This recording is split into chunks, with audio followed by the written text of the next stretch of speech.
Assalamualaikum sahabat semua. Apa khabar? Mudah-mudahan sihat semua ya.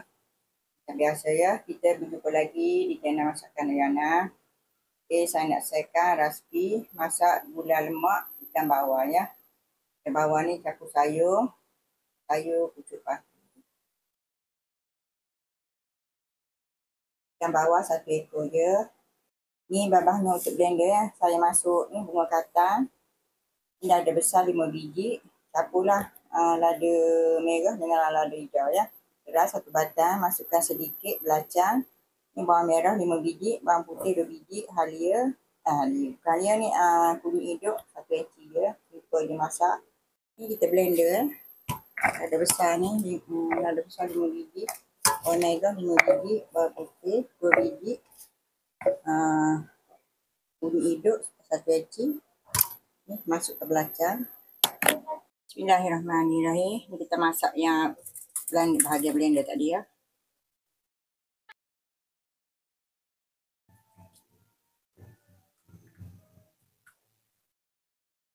Ni masukkan sudah ke batang ya.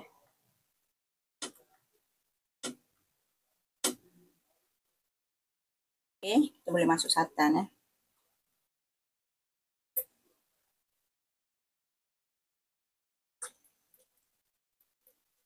Ni saya masuk air.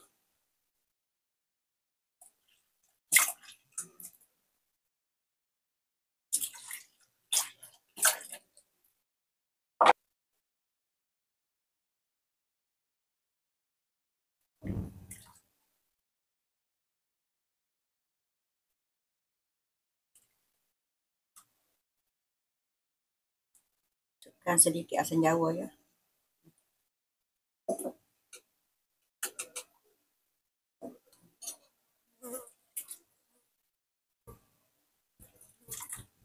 Rasa garam. Rasa ya. Masukkan sedikit gula ya. 1 sudu kecil gula.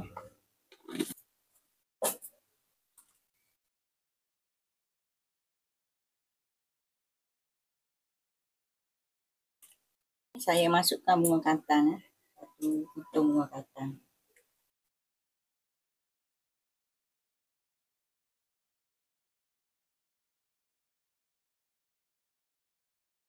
Okey, kuah dah menggelegak ni, kita boleh masuk ikan ya.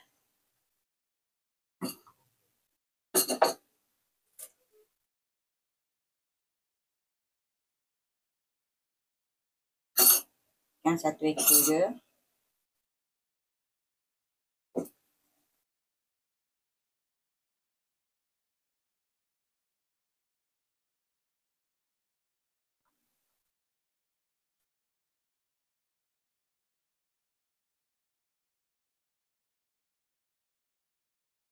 Kita dah boleh masuk sayur lah. Sayur pucuk pati.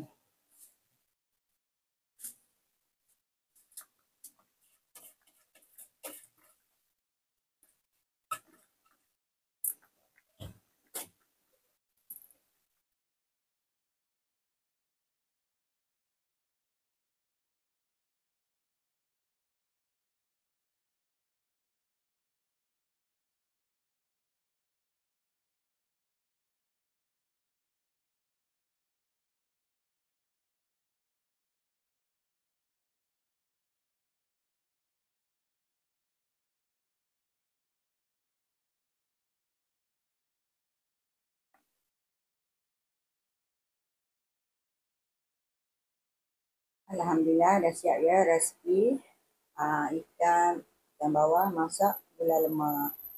Resipi senang dan mudah je. Masak pun sekejap je. Kawan pun boleh cuba ya. Tapi sedap, walaupun masak sekejap memang sedap lah. Gula lemak berlemak campur bunga kacang, sayur pucuk pati ya. Gula lemak ikan bawal. Assalamualaikum sahabat semua. Jangan lupa subscribe, like, share, komen di channel Masakan Nayana. Kita akan berjumpa lagi di video selanjutnya. Assalamualaikum semua. Terima kasih. Terima kasih pada sahabat semua yang sudi support di channel Nayana. Dan terima kasih juga yang subscribe baru tu. Semoga dimurahkan rezeki semua untuk sahabat